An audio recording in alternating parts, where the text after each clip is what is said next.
उमापति महादेव की जय, पवन सुत हनुमान की जय, राधे प्रिय कृष्ण चंद्र की जय, रामायण महारानी की जय, सनातन विश्व धर्म की जय, बोलो भाई सब संतान की जय।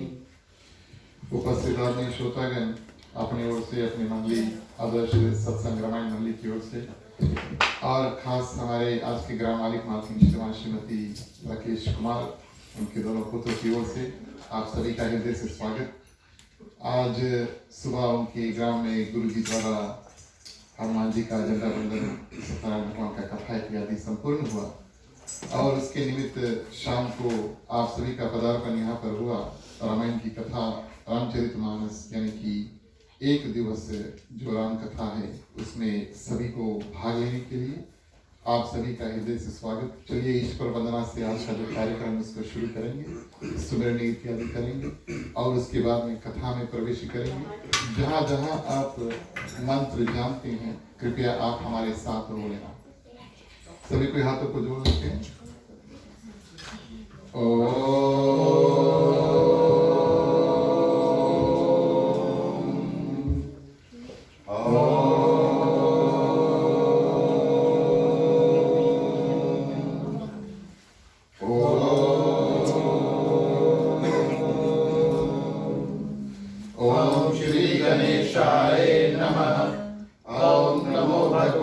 वासुदेवाय। ओम नमः शिवाय। ओम भूर्भुवः स्वः तत्सवितुर्वरेण्यं भर्गो देवस्य धीमहि धियो यो न प्रचोदयात्। ओम सरस्वती नमस्तुभ्यं वरदे कामरूपिणि विद्यारम्भं करिष्यामि सिद्धिं भवतु मे सदा।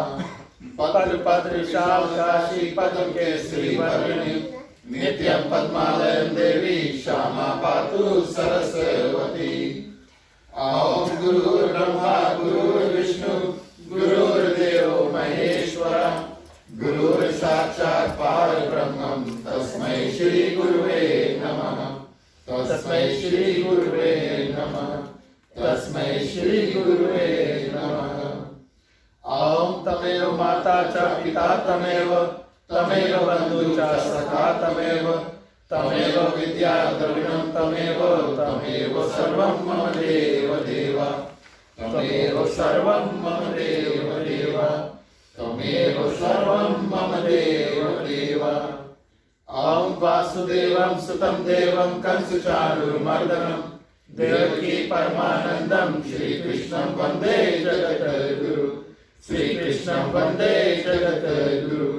श्रीकृष्णं वंदे जगद्गुरु।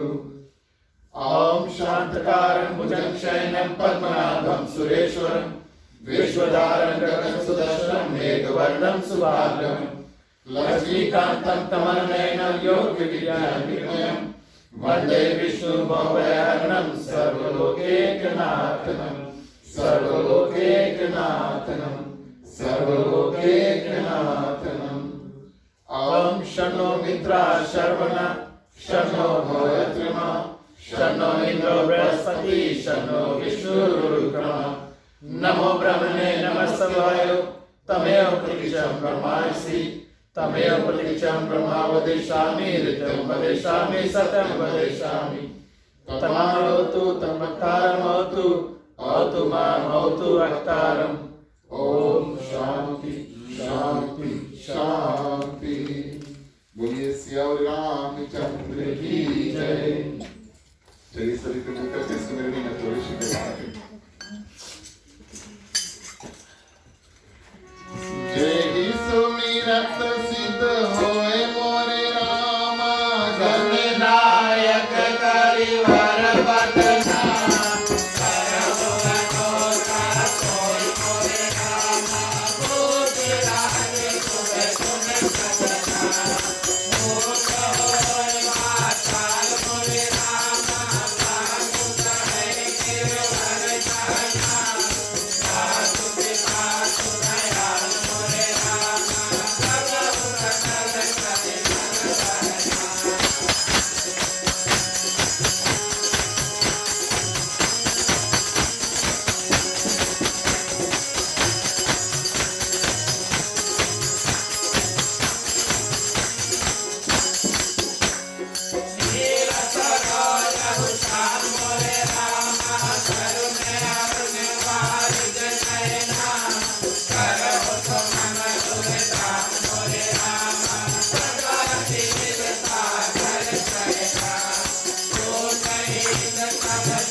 धन्यवाद प्रिय श्रोतागण।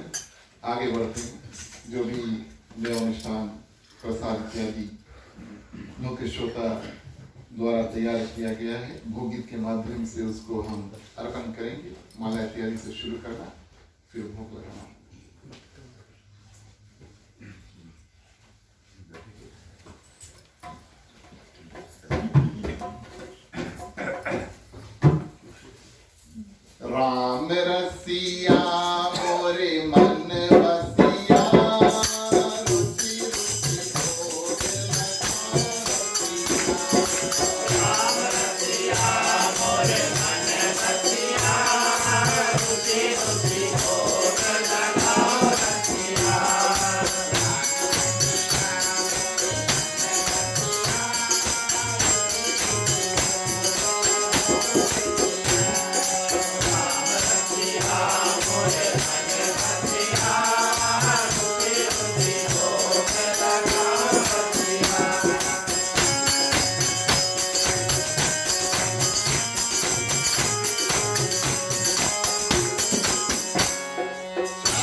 बोलिए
श्री रामचंद्र की जय।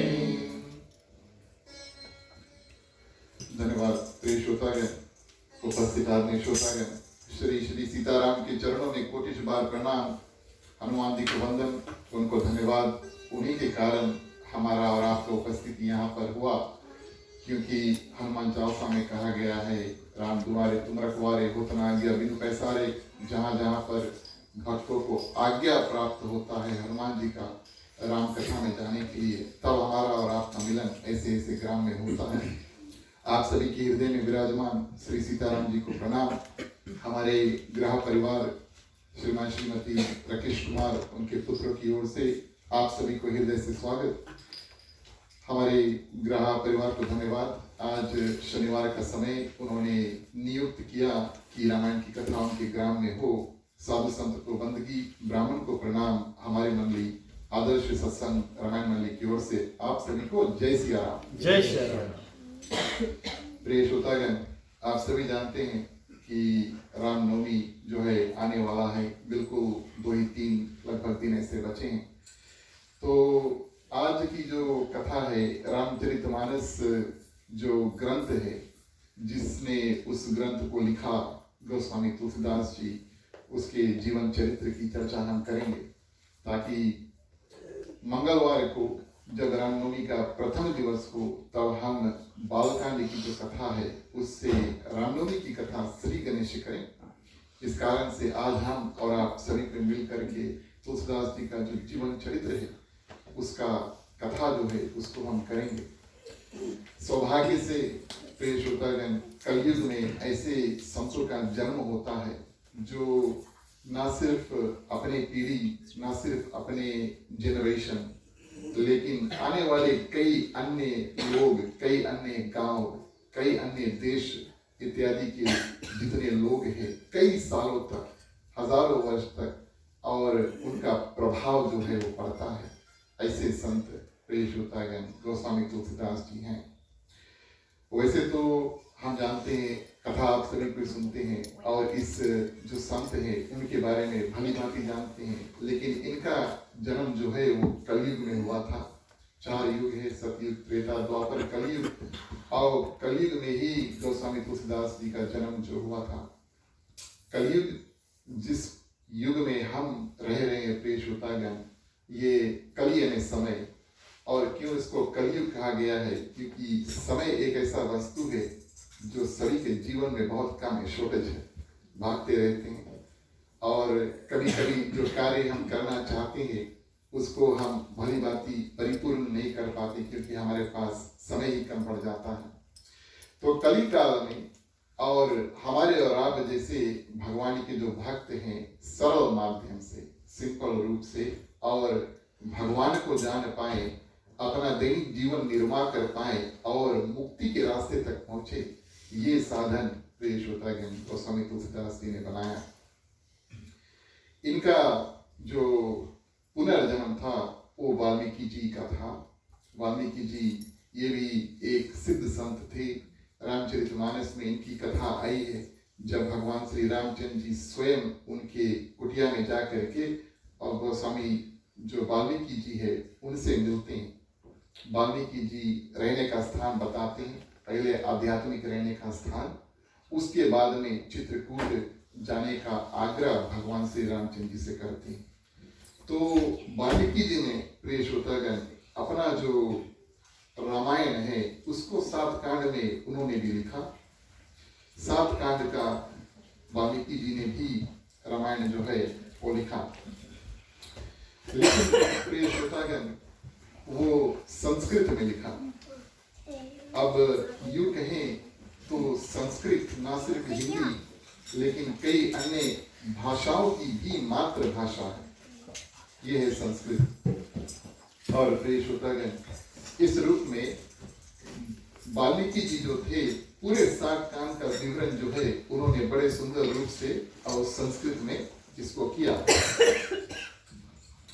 लेकिन सबसे प्रथम आप सोचें और ध्यान दें इस बात का कि सबसे प्रथम जो रामायण की कथा है उसका रचना किसने किया। तो रामचरितमानस इस बात का प्रमाण है, एविडेंस है। और यहाँ पे कहा गया है रचि महेश निज मानस राखा। सबसे पहले भगवान शंकर यानी भोलेनाथ जी ने मानस का निर्माण जो है, रामायण कथा जो उसका निर्माण किया, रचि महेश निज मानस राखा, मानस यानी मन। तो क्या किया भगवान शंकर ने, ये पूरा कथा है उसको निर्माण किया। और हमारा और आपका बुद्धि में अगर कुछ आय करने के लिए और कुछ बड़ा लिखने को है तो हम अपना डायरी या नोटबुक में लिख देते हैं। भगवान शंकर क्या करते हैं, वो अपने मन की डायरी में लिखते हैं। रामायण की पूरी कथा जो है अपने मन में धर लिया। और प्रिय श्रोतागण सुसमय सुंदर समय पा करके माँ पार्वती को ये कथा जो है उसको सुनाया। ये कथा भी बालकांड में आई है कि किस रूप से भवानी जिज्ञासा करती है, पूछती है, और उस प्रश्न उत्तर प्रिय श्रोतागण जो भगवान शंकर है कथा, राम कथा यानी कि रामायण की कथा अपने मुख से माँ पार्वती को बता देते हैं। तो सबसे प्रथम प्रिय श्रोतागण भगवान शंकर ने इसको रचा और अपने मन में रख लिया। अलग अलग जगह की कथा में आई है कि हनुमान जी ने भी और एक रामायण को लिखा। शायद आपने इस बात को सुना होगा कि एक बार हनुमान जी ने भी रामायण को लिखा। और कहाँ लिखा प्रिय श्रोतागण, समुद्र के किनारे पत्थरों पर अपने नाखून से उन्होंने राम कथा जो उसको लिखा। जब राम कथा लिख दिया बड़ा ही सुंदर रूप से, और राम कथा का निर्माण पत्थरों पर हुआ, और वाल्मीकि जी को इस बात का पता चला कि हनुमान जी ने और रामायण की कथा पत्थर पर लिखा है।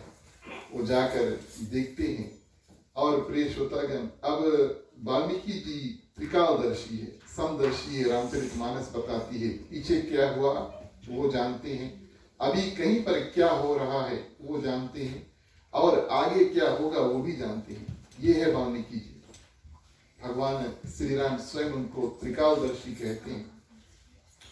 और वाल्मीकि जी जब देखते हैं रामचरितमानस, वो देख करके लिखते हैं। यानी कि वाल्मीकि जी जंगल में रहते हैं, वन में रहते हैं, और भगवान श्री रामचंद्र जी अयोध्या से लेकर और मिथिला जाते हैं, माँ सीता से ब्याह करते हैं, लौट कर आते हैं, वनवास होता, लंका जाते लौट कर आते हैं।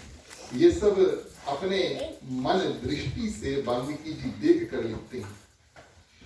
हनुमान जी जो राम कथा को लिखे थे वो मन की दृष्टि से नहीं, वो इस दृष्टि से लिखे थे कि हनुमान जी भगवान श्री रामचंद्र जी के साथ ही थे, उनके साथ में जाते हैं। आप सभी जानते हैं कि जब किष्किंधा में भगवान श्री रामचंद्र जी हनुमान जी से मिलते, तब से लेकर और रामचरितमानस के अंत तक हनुमान जी भगवान श्री रामचंद्र जी के साथ में। तो इनका जो अनुभव है, इनका जो एक्सपीरियंस है, ये हम आपको बताने की कोशिश कर रहे हैं कि वाल्मीकि जी का जो एक्सपीरियंस था अपने मन की दृष्टि से उन्होंने देखकर और लिखा, और हनुमान जी ने कर्म कार्य करके और भगवान के साथ रह करके उस दृष्टि से अपने हाथों से रामायण को लिखा। अब उनके हाथों का रामायण प्रिय श्रोतागण जब वाल्मीकि जी ने देखा तब उन्होंने सोचा कि इसके आगे मेरी रामायण की कोई नहीं पूछेगा और रोने लगते हैं। हनुमान जी कारण पूछते हैं तब बताते हैं हनुमान जी क्या करते हैं, देखिए उनकी महिमा। और इतना मेहनत से उन्होंने पत्थरों पर जो रामायण की कथा लिखी थी सभी पत्थर उठा करके समुद्र में फेंक देते। संत की दृष्टि कोई कार्य किसी से और किसी को दुख पहुंचे तो हो सके तो उसको और सुधारो। हनुमान जी ने सोचा अगर मैं ये पत्थर को फेंक दूंगा जितना भी हमने लिखा है तो सभी कोई और वाल्मीकि जी का पूजन इत्यादि उनके ग्रंथ का पूजन इत्यादि करेंगे, फेंक दिया चलो ठीक है। लेकिन हनुमान जी ने कहा कि मैंने एक रामायण को सिरवा दिया ना समुद्र में, हम और आप फूल पाती इत्यादि सिरवा देते हैं। आपका काम अभी अधूरा है, आपने एक रामायण तो लिख दिया लेकिन जो हमने रामायण को सिरवाया है आपको फिर से लिखना होगा। वाल्मीकि जी बताते हैं वो कैसे होगा, आपका फिर से जन्म होगा। हनुमान जी कहते हैं आपका फिर से जन्म होगा और अगले जन्म में आप फिर से बेशुतागण रामायण की जो कथा है वो लिखोगे। वाल्मीकि जी मान जाते हैं, वही वाल्मीकि प्रिय श्रोतागण गोस्वामी तुलसीदास जी बनते हैं।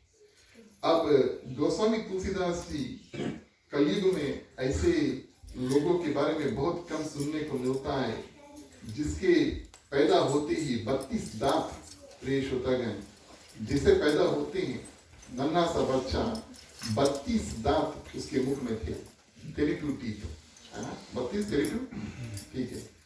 तो 32 टीथ प्रिय श्रोतागण उसके और मुख में थे, मुंह में थे। अब आप अनुमान लगाएं बच्चे जब पैदा होते हैं तब जैसे जैसे उनको उनके मुख में दांत निकलना शुरू होता है तब वो बात करना शुरू करते हैं। सही बात है नहीं है ना, जैसे जैसे अनुभव करके देखना, जैसे जैसे दांत निकलते हैं वैसे वैसे और बच्चे बात करना सीखते हैं और बोलते हैं। अब तुलसीदास जी जब पैदा हुए 32 दांत थे तो पैदा होने के बाद में पहला शब्द उनके मुख से निकला क्या, जय राम। भगवान श्री रामचंद्र जी का नाम उसके मुख से निकला। हम जानते हैं, आप कथा सुनी, डरने की कोई बात नहीं, भगवान की कथा में कोई डर नहीं, ये कथा आपने बार बार सुना है। तो उनके मुख से और राम का नाम निकला। अब छोटा सा बच्चा है उसके मुख से राम नाम निकला और वो जमाना बड़ा सरल था, सिंपल था। आजकल हम कितना महीना निकाल देते हैं बच्चों का नाम सोचने में, है ना, बहुत महीना, कभी कभी शायद साल भी निकल जाता है, बच्चा पैदा नहीं भी है लेकिन नाम अभी सोचते हैं। चलो ठीक है। तो जैसे उनके मुख से राम निकला, अब वहां के लोग सरल थे, बोले इसके मुख से राम निकला, इसके नाम धर दो राम बोला। क्या है, राम बोलिस राम, पहला नाम निकला उसके मुख से, पहला शब्द जो निकला उसके मुख से राम, राम बोलिस, राम बोला, नाम धर दिया। तो प्रथम नाम उसका हुआ राम बोला।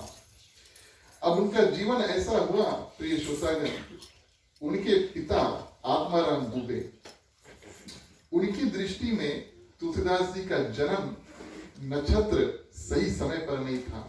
उन्होंने निश्चय किया कि इस बालक को हम त्याग देंगे, है ना। बोले बच्चा पूरा दांत लेके निकला है और बात करे लगा है और सही समय पर अच्छा नक्षत्र में पैदा नहीं हुआ, इस कारण से इसको हम त्याग देंगे। इस कारण से प्रिय श्रोतागण गोस्वामी तुलसीदास जी कहीं पर भी अपने पिता का नाम नहीं लेते, उनका आदर सम्मान इत्यादि गुप्त रूप से किया है, खुलकर नहीं किया। माता तुलसी देवी बड़ा सुंदर रूप से उसका सेवा सत्कार ग्रंथों के माध्यम से किया। माता दासी के साथ में और गोस्वामी तुलसीदास जी को जंगल में भेज देती है। कुछ दिन वहां पर दासी उसको देखती है। जब दासी का देहांत हो गया, स्वयं माँ पार्वती प्रिय श्रोतागण और नारी रूप धर के आकर के गोस्वामी तुलसीदास जी का सेवा सत्कार इत्यादि करती है। तुलसीदास जी के अन्य ग्रंथ जो है, रामचरितमानस सिर्फ एक ग्रंथ है, तुलसीदास जी के अन्य ग्रंथों में ये कथा जो उसका विवरण है कि किस रूप से माता ने मुझे सहायता किया। उसके बाद में भवानी स्वयं आकर के नारी रूप धर के और मेरा सेवा सत्कार इत्यादि किया। और उनका मिलन प्रिय श्रोतागण संत नर हरि दास से हुआ। गोस्वामी तुलसीदास जी उनके माध्यम से गुरुमुख हुए, उनके शिष्य बने और उन्होंने, अब गुरुमुख होने का एक अभिप्राय है कि आपका जीवन एक अलग मोड़ लेता है। तो संत नरहरिदास प्रिय श्रोतागण क्या करते हैं, गोस्वामी तुलसीदास जी का नाम जो है वो राम बोला से बदल के तुलसीदास दे देते हैं। बोलिए सियावर रामचंद्र की जय। बड़े हुए प्रिय श्रोतागण, अब संत नरहरिदास उसको हमेशा भगवान श्री रामचंद्र जी की कथा जो है उसको सुनाते हैं। और भगवान श्री रामचंद्र जी को कम उम्र में ही अब पैदा हुआ तो उन्हीं का नाम लिया, तो अवश्य भगवान श्री रामचंद्र जी को अपने हृदय में बैठाया।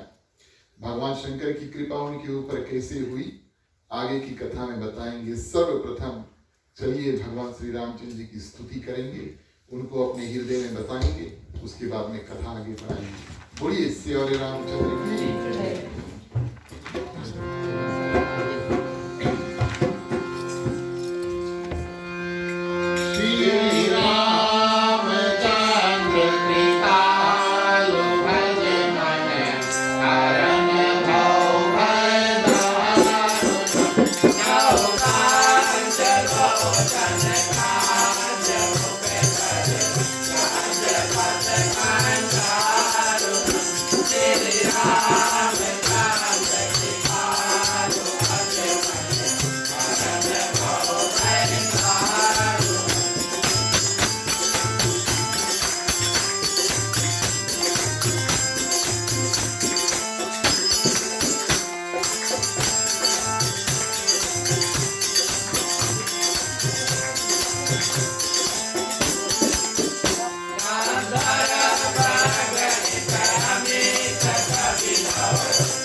बोलिए श्री रामचंद्र की जय।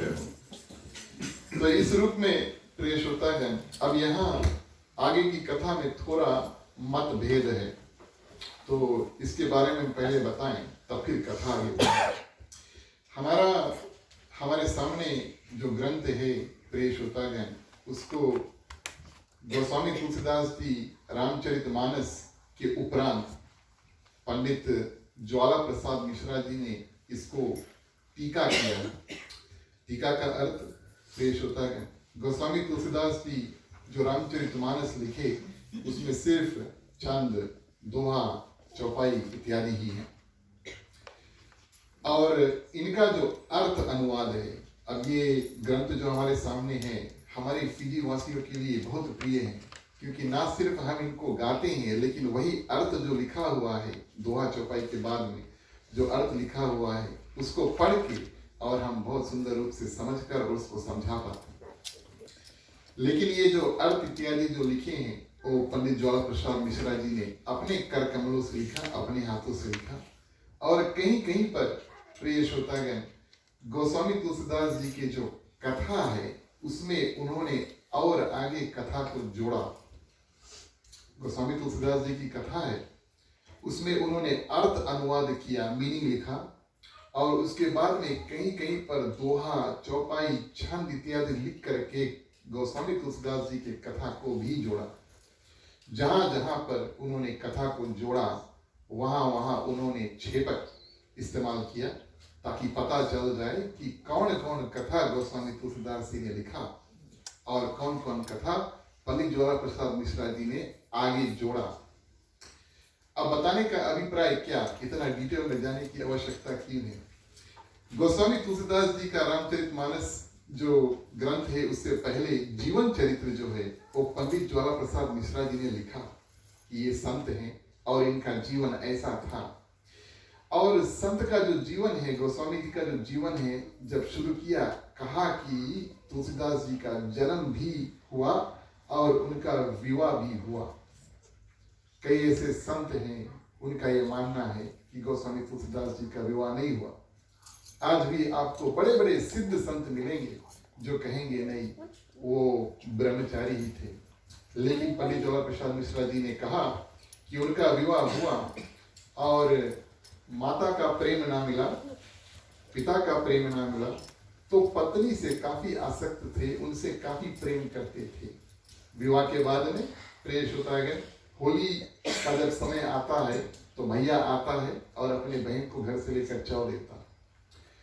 तो तुलसीदास जी का जो पत्नी थी उसका भाई आया लेने के लिए, तुलसीदास जी ने इनकार कर दिया, बोले नहीं हम नहीं देंगे।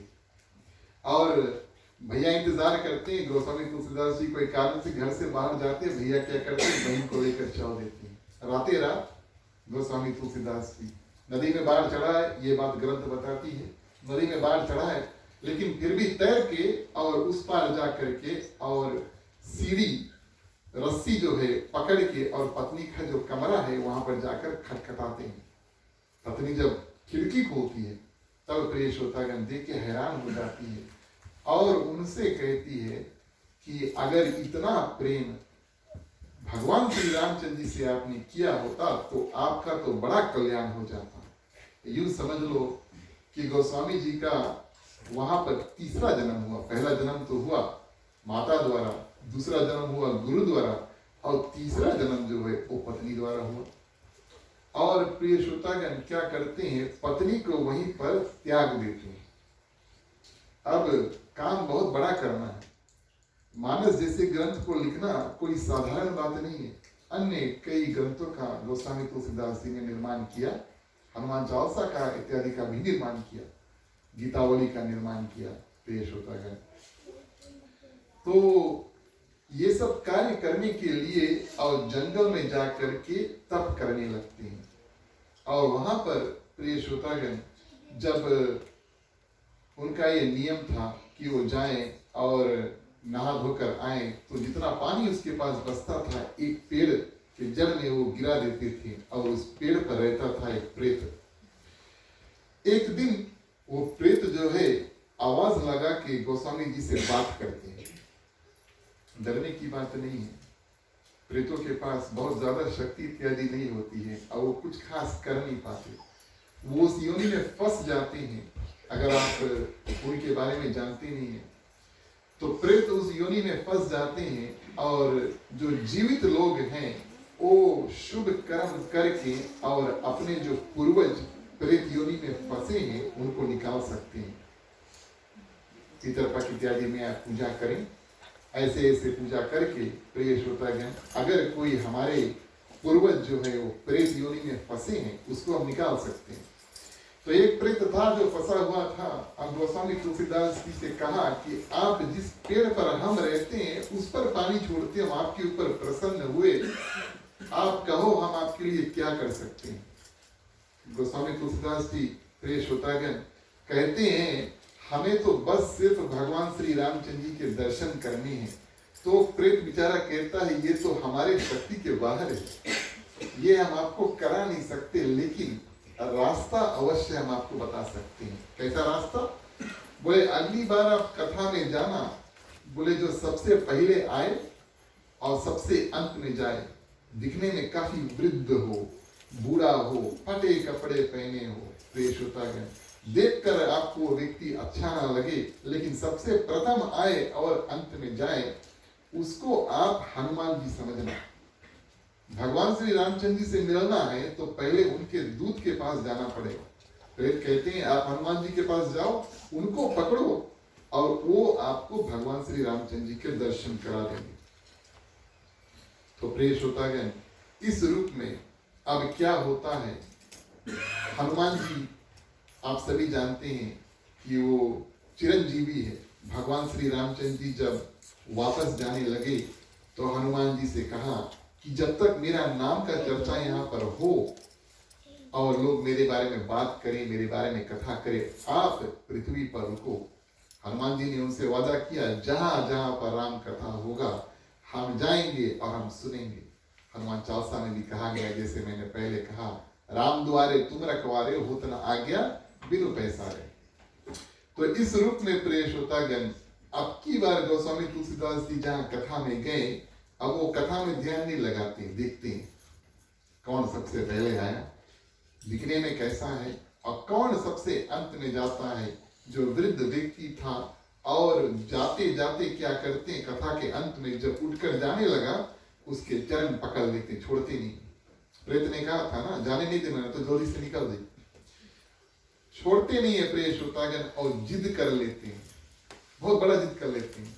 अब मन में है विश्वास कि ये हनुमान जी है, प्रेत ने भी बताया था, और इस रूप से प्रिय श्रोतागण हनुमान जी क्या करते हैं, उनको स्वयं अपना जो दृश्य है वो दिखाते हैं। वही हनुमान जी थे, कथा में आए थे, और भगवान की कृपा से और हनुमान जी का दर्शन कलयुग में प्रिय श्रोतागण हनुमान जी से हुआ। हनुमान जी का तो दर्शन हो गया। अब हनुमान जी जब जाने लगे तो गोस्वामी तुलसीदास जी कहें, लेकिन हमें भगवान श्री रामचंद्र जी के साक्षात दर्शन करने, लाइव दर्शन जो है उसको करने। चित्र में हम उनको देखना नहीं चाहते, मूर्ति में हम उनको देखना नहीं चाहते, अपने मन में उनको नहीं देखना चाहते, लाइव हम उनको देखना चाहते। हनुमान जी कहते हैं ऐसा दृश्य कलयुग में तो बहुत ही कठिन है, असंभव नहीं है लेकिन कठिन है। और गोस्वामी तुलसीदास जी से कहते हैं कि आप चित्रकूट जाओ, वहीं पर भगवान श्री रामचंद्र जी के दर्शन आपको होंगे। और चित्रकूट में प्रिय श्रोतागण गोस्वामी तुलसीदास जी पहुंचते हैं, हम पहुंचे सबसे पहले चौपाई में, उसके बाद में कथा आगे बढ़ाएंगे। बोलिए सियावर रामचंद्र की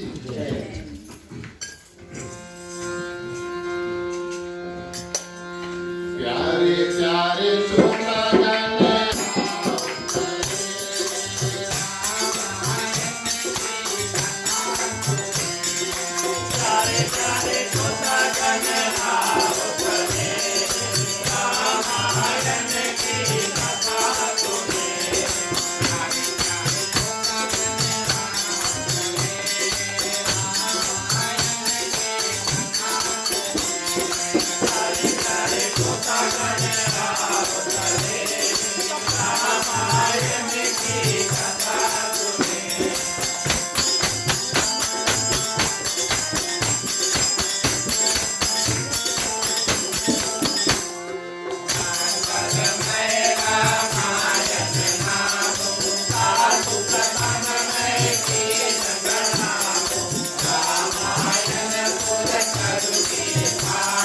सुख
भगवान श्री रामचंद्र जी का दर्शन जो है तुलसीदास जी ने किया।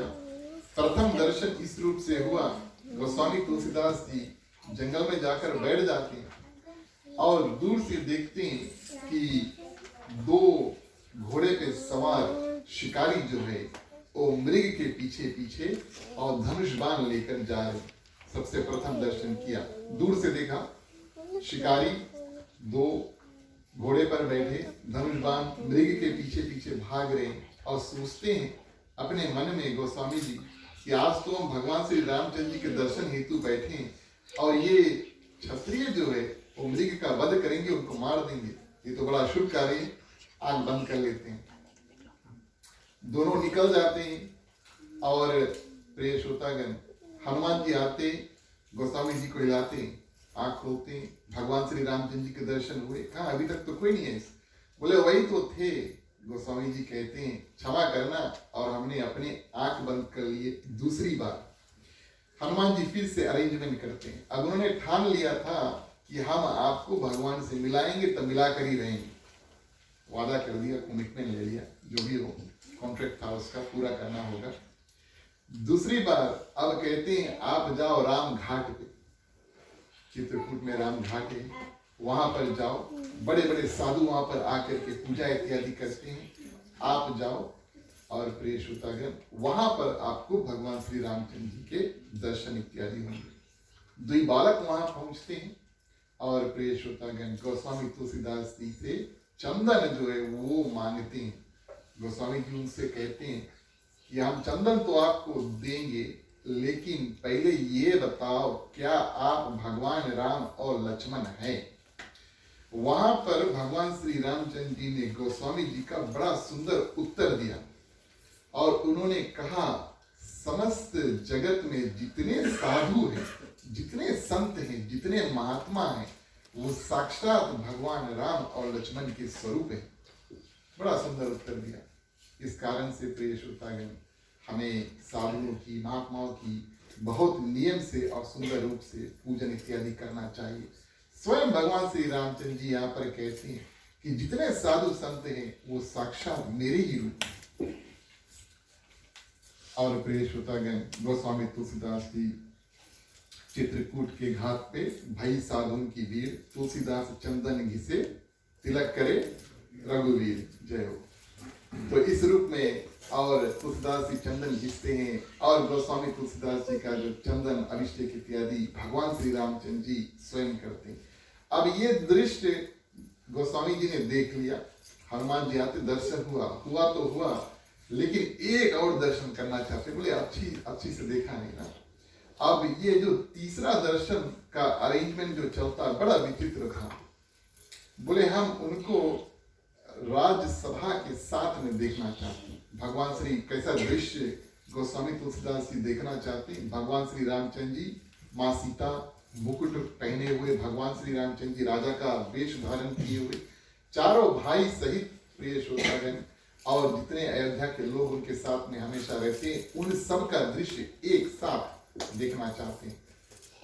तो प्रिय श्रोतागण हनुमान जी कहते ये दृश्य तो बिल्कुल ही मुश्किल है और दुर्लभ है, और ऐसे दृश्य आपको कलयुग में देखने को नहीं मिलेगा। कुछ संतों ने बताया हनुमान जी की कृपा से गोस्वामी तुलसीदास जी टाइम ट्रेवल किए। आप जानते हैं ना, समय में पीछे जाना, टाइम ट्रेवल। पीछे जाते हैं और अयोध्या में जाकर के ये दृश्य जो है गोस्वामी तुलसीदास जी और भगवान श्री रामचंद्र जी का राजा वाला रूप, माँ सीता को रानी वाला रूप, चारों भाई साथ में हनुमान जी सेवा इत्यादि कर रहे, अयोध्या के लोग साथ में हैं। ये दृश्य प्रिय श्रोतागण गोस्वामी तुलसीदास जी को हुआ, एक बार दूर से और दूसरी बार भगवान श्री रामचंद्र जी चंदन, तीसरी बार प्रिय श्रोतागण जब राजा वाले रूप में रथ के ऊपर बैठकर और भगवान श्री रामचंद्र जी जाते हैं तो गोस्वामी तुलसीदास जी बगल में खड़े होते हैं और अपना हाथ भगवान श्री रामचंद्र जी और गोस्वामी तुलसीदास जी के सिर पर धर देते आशीर्वाद के तौर पर। इतना सिद्ध कार्य प्रिय श्रोतागण और जब तुलसीदास जी के साथ में हुआ तब उनका रास्ता खुला कि हम जा करके और रामचरितमानस का निर्माण किया। एक सुंदर मंगलवार, ये बीते हुए इस रामायण में है कौन सा मंगलवार, और मंगलवार को गोस्वामी तुलसीदास जी ने लिखना प्रारंभ किया। संतों का ऐसा मत है कि गोस्वामी तुलसीदास जी ने भी जब लिखना शुरू किया तो उन्होंने भी संस्कृत में लिखना शुरू किया। रामायण का लिखना जब शुरू किया, संस्कृत में लिखना शुरू किया।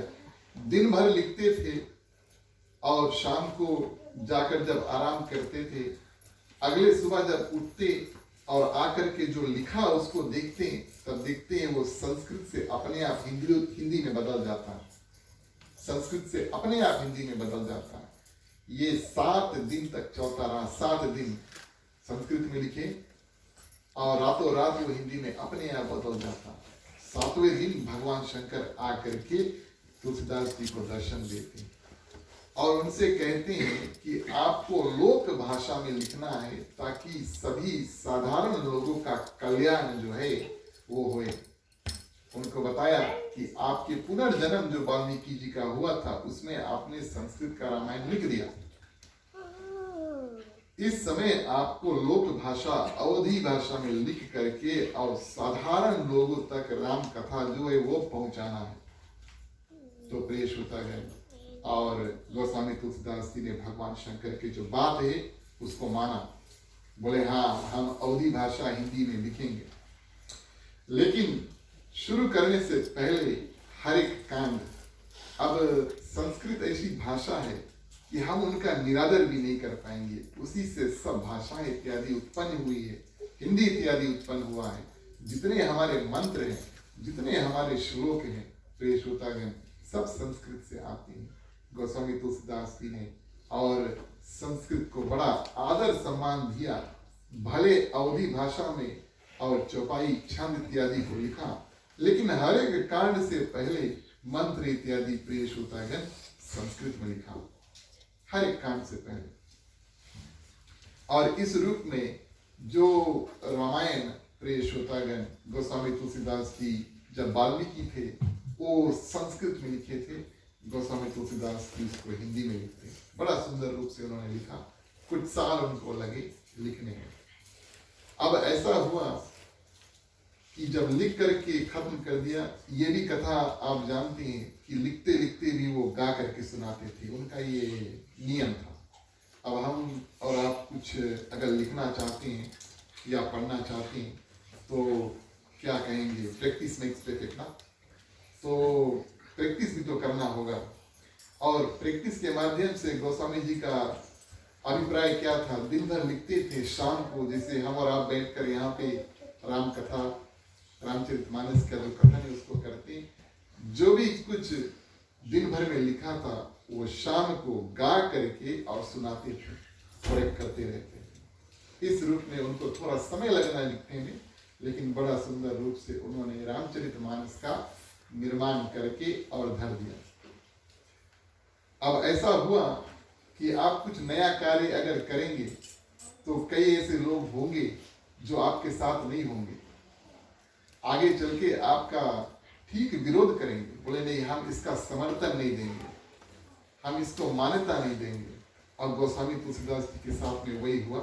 रामचरितमानस का जब उन्होंने हिंदी में पद अनुवाद किया तो कई ऐसे ब्राह्मण, संत, पंडित, मंदिर के लोग भी थे, और प्रिय श्रोतागण क्या करते हैं और तुलसीदास जी को संबोधन नहीं करते, कई ऐसे यत्न करते हैं कि किस रूप से हम इसको सामान्य रूप से दें। काशी में भगवान शंकर का मंदिर है, वहां के जो महंत, जो पुरोहित थे, कहें कि कोई चमत्कार हमें दिखाओ, किस रूप से हम इस ग्रंथ को और प्रिय श्रोतागण माने, इसका सम्मान दें। काशी भगवान शंकर का नगर है। भोलेनाथ कहते हैं कि आप इस ग्रंथ को और मंदिर में धर के बंद कर दो, सुबह देखेंगे क्या होगा। रामचरितमानस नीचे धरते हैं, उसके ऊपर कई अन्य ग्रंथ को धर देते हैं, ठीक है। मानस को नीचे धरते हैं, उसके ऊपर कई अन्य ग्रंथ धर देते हैं। मंदिर के जो किवाड़ है उसको बंद कर देते हैं ताकि कोई अंदर नहीं जा पाए, और मंदिर बिल्कुल खाली। सुबह प्रिय श्रोतागण जब खोल करके सभी किताब इत्यादि को उठा करके नीचे से रामचरितमानस उठाते हैं, प्रथम पन्ने पर क्या लिखा हुआ था? सत्यम शिवम सुंदरम। भगवान शंकर स्वयं आकर, प्रिय श्रोतागण, सत्यम शिवम सुंदरम, यही सत्य है, यही शिव है, यही अति सुंदर है, ये लिख देते हैं। हस्ताक्षर जो सिग्नेचर हम कहते हैं, या यू कहें तो एंडोर्समेंट जो है वो कर देते हैं। अब भगवान शंकर ने जब ऐसे ग्रंथ को एंडोर्स कर दिया, अपना जो साक्षात सिग्नेचर है उसमें आकर के दे दिया, सभी को मानना पड़ा। और तुलसीदास जी के जो प्रभुताई है, अब ऐसे महान ग्रंथ को लिखा, उसका नाम कई जगह चलने लगा। उनके जीवन के कई ऐसे कथा है, चौपाई के माध्यम से हम आपको बताएंगे। बोलिए सियावर रामचंद्र की जय।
एक बार ऐसा हुआ कि गोस्वामी तुलसीदास जी, अब उनका नाम काफी चल पड़ा, कई लोग उनको जाने गए और सम्मान इत्यादि बहुत मिला।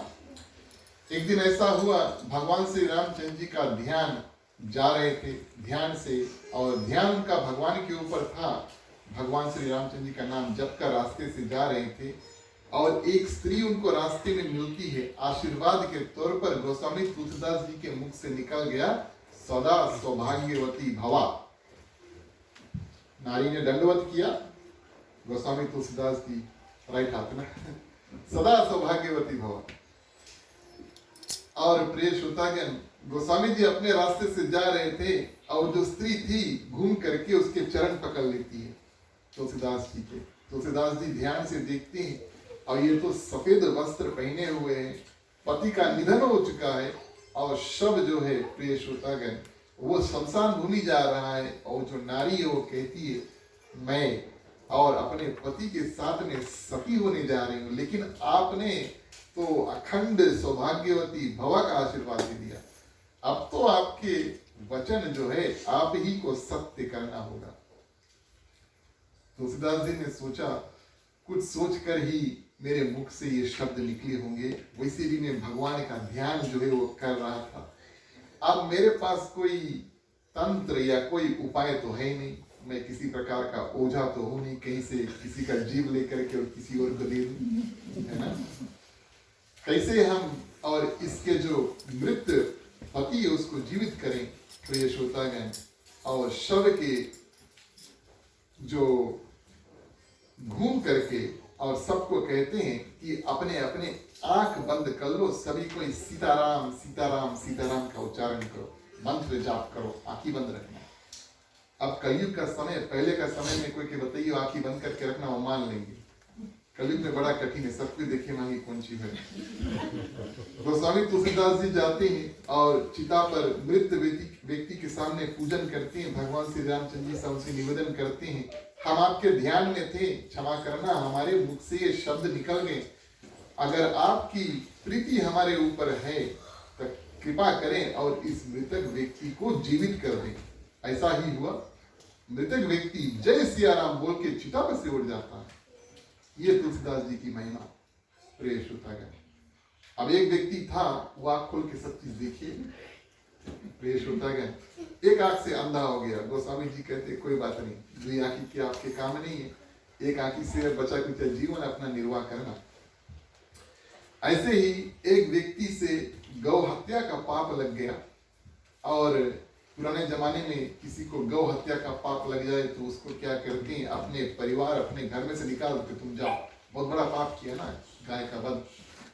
और प्रिय श्रोतागण, जब कई कार्य करके और गौ हत्या जो है पाप है उसको व्यक्ति हटा लेता, फिर भी उसके परिवार जो उसको वापस नहीं लेते, तब हताश खाके वो गोस्वामी तुलसीदास जी के पास जाता है और तुलसीदास जी जाते हैं, परिवार से बैठकर बातचीत करते हैं, और जो परिवार के लोग हैं वो भी कोई प्रमाण या एविडेंस मांगते हैं कि किस रूप से हम इसको स्वीकार करें, आप हमें कोई प्रमाण दिखाओ।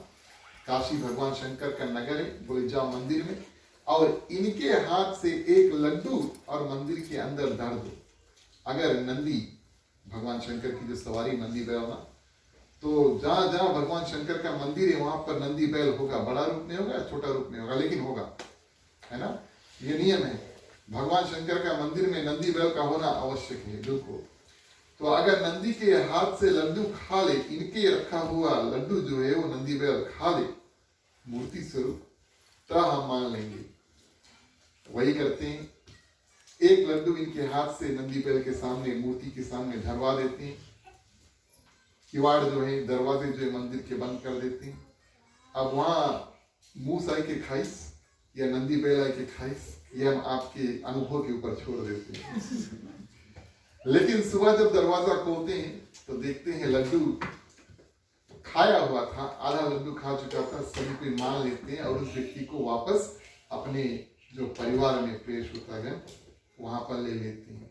ऐसे अयोध्या में गोस्वामी तुलसीदास जी चित्रकूट से अयोध्या जाते हैं और अयोध्या में किसी ब्राह्मण का जो पुत्र है उसका देहांत हो गया, बच्चा था मर गया। और प्रिय श्रोतागण, ज्योतिष जब उस बच्चे का हस्तलेखा जो है हॉरोस्कोप देखते हैं तो कहते हैं इनका जीवन अभी काफी दिन बाकी है और अभी इनको मरना नहीं चाहिए था। तो परिवारजन क्या करते हैं, गोस्वामी तुलसीदास जी के पास आते, निवेदन करें आप कुछ करो। इस समय तुलसीदास जी हनुमान जी का ध्यान करते हैं। हनुमान जी सपना में गोस्वामी तुलसीदास जी से बात करते हैं और कहते हैं कि ये एक गलती हो गई, मिस्टेक हो गया, यमराज को इस बच्चे का प्राण लेना नहीं था, लेकिन वो गलती से, ऐसा भी होता है ना, गलती से आकर ले लेते हैं। अब देखो क्या हुआ, गोस्वामी तुलसीदास जी निवेदन करते हैं हनुमान जी से, आप कुछ करो। और हनुमान जी प्रिय श्रोतागण यमलोक जाते हैं। अब यमलोक के अंदर जो कोई प्रवेश कर देता है, जिसके प्राण यमराज ले लेते हैं, उसको देना मुश्किल है, असंभव है। यमराज को पता चला उस बच्चे का जो प्राण है उसको छिपा देते हैं। हनुमान जी पूछते हैं, खोजते हैं, कहीं मिलता नहीं है, और पूरे यमलोक को अपने पूंछ में बांध लेते हैं। हनुमान जी के लिए कोई कठिन कार्य नहीं है। आप सभी जानते हैं उनका जो पूंछ है वो लंबा होता है, और कई अन्य कार्य वो कर सकते हैं। कई अन्य कार्य जो है, काम जो है, वो अपने पूंछ से कर सकते हैं। लंका को जला सकते हैं। तो यमलोक को बांधना कोई मुश्किल बात नहीं है, पूरे यमलोक को बांध लेते हैं। अब ना तो यमलोक में कोई अंदर जा सकता है, या तो यमलोक में से कोई बाहर जा सकता है। तब यमराज आते हैं और कहते हैं कि क्षमा करो, क्षमा करो। हनुमान जी कहते हैं इस बच्चे का प्राण आपको लौटाना होगा। और किस रूप से? तो यमराज कहते हैं कि यहाँ पर जो आ जाता हम उनको वापस नहीं करते। लेकिन हनुमान जी कहते हैं जो भगवान के भक्त होते उनके लिए कुछ असंभव नहीं है, तुम तुरंत इनको वापस कर लो। हार मानकर और उस बच्चे का प्राण वापस कर दिया। इस रूप में प्रिय श्रोतागण कल्याण हुआ। और आगे आखिरी चौपाई, उसके बाद में कथा संपूर्ण करेंगे। बोलिए सियावर रामचंद्र की।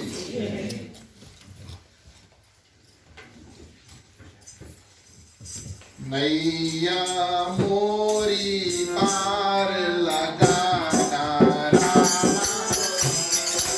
नैया मोरी पार लगाना रामा, नैया मोरी पार लगाना रामा, नैया मोरी पार लगाना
जब गोस्वामी तुलसीदास जी का जीवन चरित्र पंडित ज्वाला प्रसाद मिश्रा जी ने अंत किया, तो कथा सुनने के कुछ नियम बताए और कथा में कुछ ना करने के नियम, वो भी बताएं, बड़ा सुंदर रूप से लिखिए।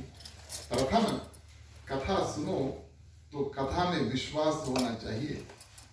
दूसरी बात, प्रिय श्रोतागण, जो कथा करे, अब आज हम आपके सामने कथा करते हैं, लेकिन आप कई जगह जाते हैं और कई लोग की कथा इत्यादि, संत महात्मा कथाकारों की कथा आप सुनते हैं।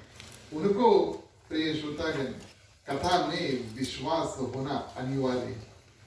देखिए, कथा का भरपूर आनंद तब आता है जब श्रोता आनंद से सुने और वक्ता जो है वो आनंद से कथा करे। अब वक्ता के हृदय में आनंद है, उसके चेहरे पे आपको दिख जाएगा, कभी खुशी कभी गम, कभी हंसी कभी रोई। नहीं, ऐसा होगा, ये कथा का नियम है कि नहीं? श्रोता का भी नियम है, आप कभी हंसियो कथा में, कभी रोइयो, कभी सोचियो, कभी कुछ करियो, ऐसा नियम है। कहने का भाव क्या, न सिर्फ श्रोता लेकिन वक्ता को भी कथा में विश्वास रखना चाहिए। हम आपको एक छोटी सी कथा बताते हैं। एक बार एक कथाकार नदी के किनारे कथा कर रहे थे। नदी के उस पार एक छोटी सी बच्ची रहती थी और हर दिन नाव में बैठ करके, नौका में बैठ करके, और प्रिय श्रोतागण, इस पार आकर के कथा इत्यादि सुनती थी। तब ये कथाकार दूसरे गांव से इस गांव में गए, कथा का निर्माण हुआ, कथा चलने लगा। छोटी सी कन्या हर दिन नौका में बैठ करके आती और कथा इत्यादि को सुन करके जाती। दूसरे तीसरे दिन की कथा में प्रिय श्रोतागण, जो कथाकार थे, वक्ता थे, उन्होंने कहा कि कलयुग है और ये भवसागर रूपी जो सागर है, इसका पार करने के लिए आपको कोई और वस्तु की आवश्यकता नहीं है। कलयुग केवल नाम आधारा, सुमिर सुमिर नर उतरे पारा। अब छोटी सी बच्ची है, उसके हृदय में ये बात बिल्कुल बैठ गया कि कलयुग में जीने के लिए और अपना मुक्ति पाने के लिए कोई वस्तु की आवश्यकता नहीं है, सिर्फ भगवान श्री रामचंद्र जी का नाम। भवसागर, सागर आप सभी को जानते, नदी। तो नदी से इस पार से उस पार आती नौका में जब सोच लिया कि किसी और वस्तु की आवश्यकता नहीं है, सिर्फ भगवान श्री रामचंद्र जी का नाम, आंख मूंदे, राम नाम लेते लेते पानी के ऊपर से चल के इस पार से उस पार आकर कथा सुन के वैसे ही राम राम नाम लेते उस पार से इस पार वापस अपने घर को चल देती। ऐसे 3-4 रोज वो कन्या करती है। भगवान श्री रामचंद्र जी के नाम में इतनी शक्ति है। कथा का अंत हुआ और वो कन्या जो थी कथाकार के पास जाती, उनसे निवेदन करती है कि आप हमारे घर चलो, हम आपको भोजन परोसना चाहते हैं। तो कथाकार ने कहा चलो ठीक है, हम भी जाएंगे आपके घर, अच्छी बात है।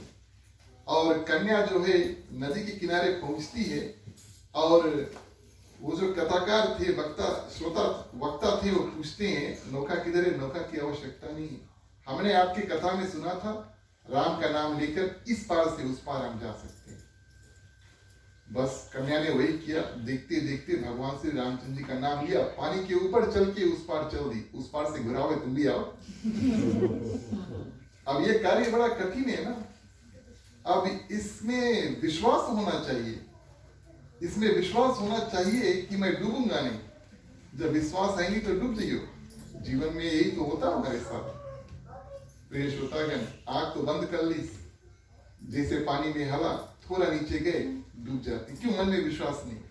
इस कारण से संत बताते हैं ना सिर्फ श्रोता लेकिन जो वक्ता होता उसके हृदय में विश्वास होना चाहिए और कथा का आनंद जो है भरपूर रूप से दोनों वक्ता और श्रोता के यहाँ होना चाहिए। कुछ ऐसे नियम पंडित ज्वाला प्रसाद मिश्रा यहाँ पर बताते हैं। कहो गुसाई सबन सुनाई, कथा श्रवण के दोष। कुछ ऐसे कार्य है कथा सुनते सुनते नहीं करना। हम आपको बता देते हैं 2-3 मिनट में, क्योंकि रामनवमी आने वाला है और जहां तक है कई लोग लगभग हर एक रोज जाएंगे रामनवमी में राम कथा सुनने के लिए। तो कुछ ऐसे नियम है, उसका आप ध्यान दें। सबसे प्रथम बताते हैं, कथा सुनत बीरा जे खाई, पान इत्यादि का खाना नहीं करना चाहिए। कुछ लोगों का आदत है, चबाते रहते हैं ना, कुछ भी है, च्युइंगम है, क्या खाते हैं, सूखी खाते हैं और लवांग इत्यादि खाते रहते हैं, और क्या है लवांग इलायची इत्यादि खाते, नियम है ना उनका, कुछ ना कुछ चबाते रहते हैं। अच्छा, ये सब खाने से कथा में दोष लगता है, क्यों? क्योंकि हमारा जो ध्यान है वो कथा में नहीं रहता, आपका ध्यान चबाने में। इस कारण से कहते हैं कि कोई सब ध्यान जो है सिर्फ कथा में होना चाहिए, सिर्फ भगवान में होना चाहिए। इस कारण से मुंह से कुछ नहीं चबाओ। दूसरा बताते हैं, आसन पर बैठकर जो कथा सुने। अब नियम हम आपको बता दें, अगर आपके पैरों में कष्ट है, अगर आप नीचे ना बैठ पाए तो ठीक है, आप ऊपर बैठे, लेकिन जहां तक हो सके नीचे बैठ करके कथा सुने। ये कथा का नियम है। कथा सुनत जय सोवत प्राणी। अब कुछ लोगों का ये भी आदत है कि कथा में आइए तब सुनिए। नहीं, दिन भर तो काम करने में निकल जाता है ना, रात भर तो सोइए नहीं, फोन लेके जुटा रही है ना, या टीवी तकिए, जो भी कुछ करिए, और दिन भर तो काम करे निकल जाता है। कथा में अब आपको बैठना पड़ता है ना, आप कुछ कर नहीं सकते, बैठो तो जैसे बैठी हो तब, है ना।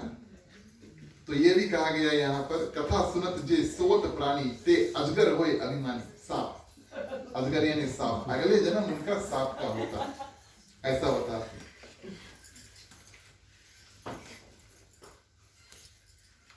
जो भगवान श्री रामचंद्र जी का निंदा करते हैं, उनके बारे में कुछ बुरा कहते हैं, प्रिय श्रोतागण, ये तो घोर पाप है। आप जिसके थाली में खाता उसी में छेद करता है, ये तो वही बात हो गई, है ना। जो पाप हारनी मनमोहिनी नारायण की कथा निंदा करते हैं, वे 700 जन्म और दुखदाई श्वान होते हैं, यानी कि उनका अगले जन्म, अगले कई जन्म, श्वान यानी हमें भी नहीं होते, श्वान यानी कुत्ता, कुत्ते का जन्म होता है। प्रिय श्रोतागण, कथा हो तो जय करे विवादा। अच्छा, ये भी नियम है, हम बैठे कथा करने के लिए, और जिस रूप से हम कथा करते हैं, एक व्यक्ति कथा करता है, बचा कुचा सुनते, बचे कुचे व्यक्ति बात नहीं करना चाहिए, विवाद नहीं करना चाहिए। कथा होत जे कर विवादा, यानी कि बातचीत, ते खल सरट होत मर्यादा। और वो प्रिय श्रोतागण गिरगिट होते, गिरगिट आप जानते हैं क्या, इंग्लिश में क्या उसको कहते हैं, हमें बताइए सब चीज। चलो ठीक है। और कथा विघ्न करते जो द्रोही, कहीं पर कथा इत्यादि चल रहा है और कोई व्यक्ति वहां पर जाकर किसी प्रकार का विघ्न बाधा प्रिय श्रोतागण करता है, नरक भोग कर पुनि सुकर हुई, यानी कि वो अगले जन्म में नरक में जाकर के उसके बाद में जब उसका जन्म होता है तो बनते हैं सुकर, सुअर।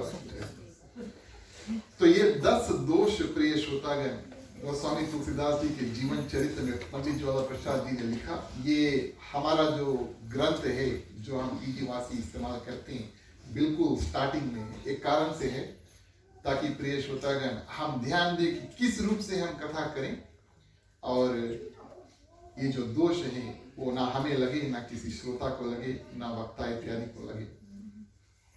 आने वाले प्रिय श्रोतागण रामनवमी आप सभी के लिए मंगलदायिनी हो, आप सभी के लिए शुभकारी हो। अगर आपको अभी तक पता नहीं था तो ये सुंदर ग्राम में हम भी मंगलवार से रामनवमी इत्यादि करेंगे। जहाँ जहाँ आपको मौका लगे आप जाएं, भगवान श्री रामचंद्र जी का चर्चा हो, और भगवान श्री रामचंद्र जी का जो प्रिय श्रोतागण कृपा है नवमी के माध्यम से सभी भक्तों पर, आपके ऊपर, हमारे ऊपर, समस्त प्राणियों के ऊपर पड़े। प्रिय श्रोतागण आज की कथा हम यहीं पर अंत करते हैं, समय भी हो गया आरती का। अब आप सभी से आग्रह करेंगे आप खड़े हों, और मुख्य श्रोता के बाद में आप सभी को आकर के बारी बारी आरती कर सकते हैं। बोलिए सियावर रामचंद्र की जय।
भारत श्री रामायण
चंद्र की जय।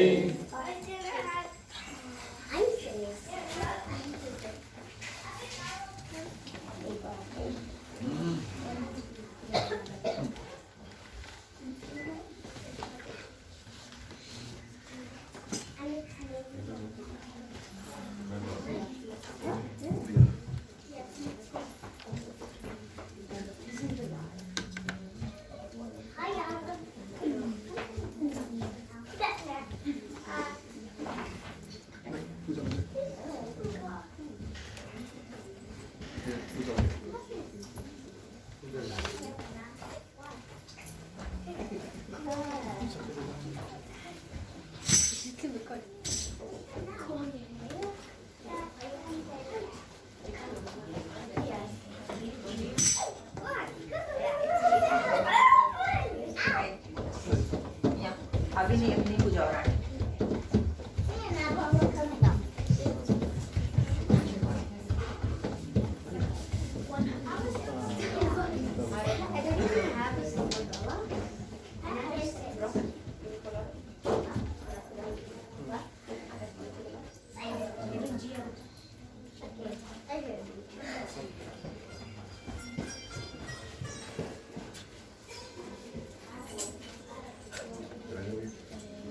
तुम्ही हो माता पिता, तुम्ही हो बंधु सखा, तुम्ही हो जो खिल सके ना वो फूल हम हैं, तुम्हारे चरणों के धूल हम हैं।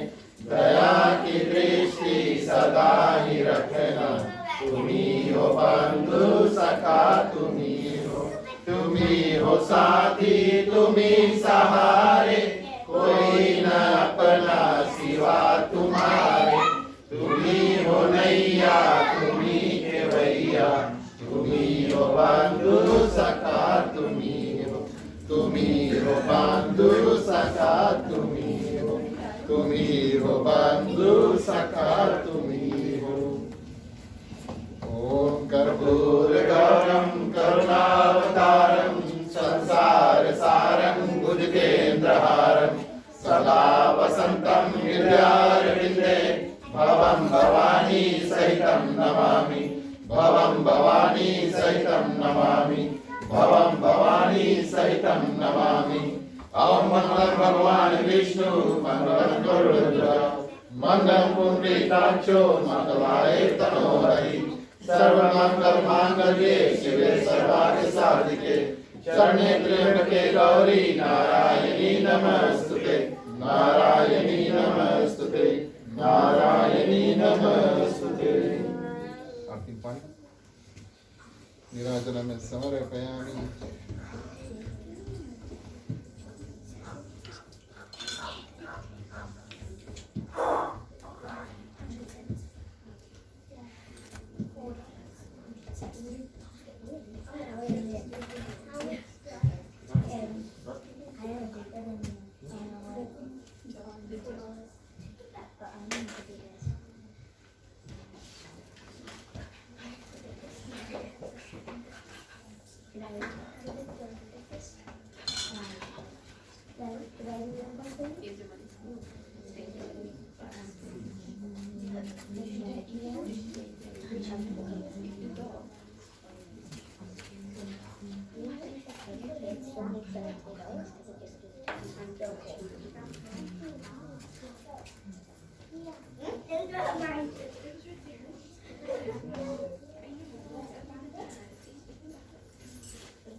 धन्यवाद श्री श्रोतागण।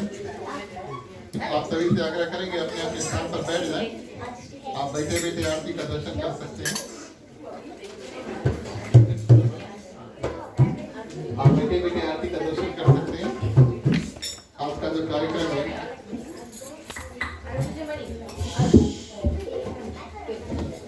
कार्यक्रम है उसको आगे बढ़ाते हैं। कथा विराम देने का समय, विसर्जन का समय, चरित सभी पर मिलकर के आज की जो कथा उसको विराम देंगे। बोलिए सियावर रामचंद्र की जय।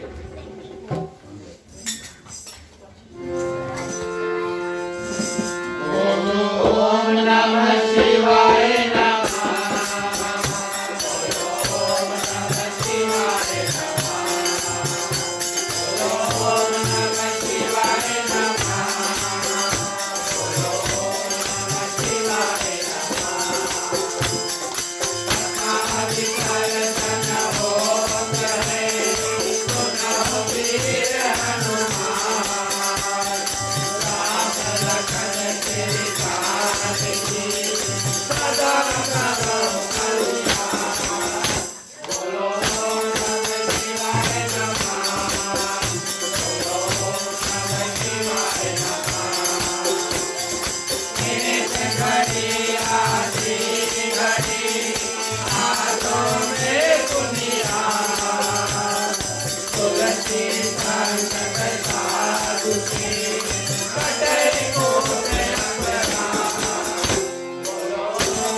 धन्यवाद प्रिय श्रोतागण।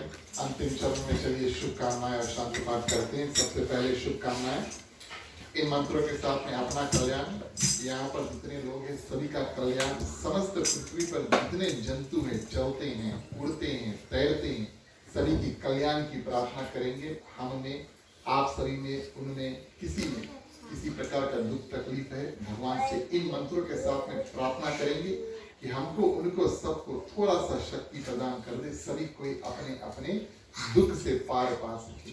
मांगने का वक्त आता है, सभी कोई अपने अपने हाथों को खोल लेते हैं। पुरुषों के लिए राइट वाले, महिलाएं अपने अपने आंचल अपने अपने हाथ भी ले सकते। चलिए प्रार्थना करते हैं। स्वस्ति प्रजभ्यः परिपालयन्तां न्यायेन मार्गेण मयि महिषम् गोब्राह्मणेभ्यो शुभमस्तु नित्यं लोकाः समस्ताः सुखिनो भवन्तु सर्वे भवन्तु सुखिनः सर्वे सन्तु निरामयाः सर्वे भद्राणि पश्यन्तु मा कश्चित् दुःखभाग् भवेत्। अपौत्र पौत्राणां सन्तु पौत्राणां सन्तु पौत्रिणां निर्धनाः साधनां सन्तु जीवन्तु शारदं शतमेव मम जीवन्तु शारदं शतमेव मम जीवन्तु शारदं शतमेव मम। चलिए शांति पाठ के लिए सभी को अपने अपने हाथों को जोड़ लेते हैं। ओम धौ शांति अंतरिक्षं शांति पृथ्वी शांति आपा शांति औषधय शांति वनस्पतय शांति विश्वदेव शांति ब्रह्म शांति सर्वभूम शांति शांति देव शांति श्याम शांति देवी। ओम शांति शांति शांति। ओम सर्वेषां मंगलं भवतु सर्वेषां कल्याणं भवतु सर्वेषां शुभं भवतु सर्वेषां शान्तिः भवतु। धर्म के विद्या का नाश हो, संतन में सदा सद्भावना हो। हर हर महादेव की जय। जय श्री सीताराम।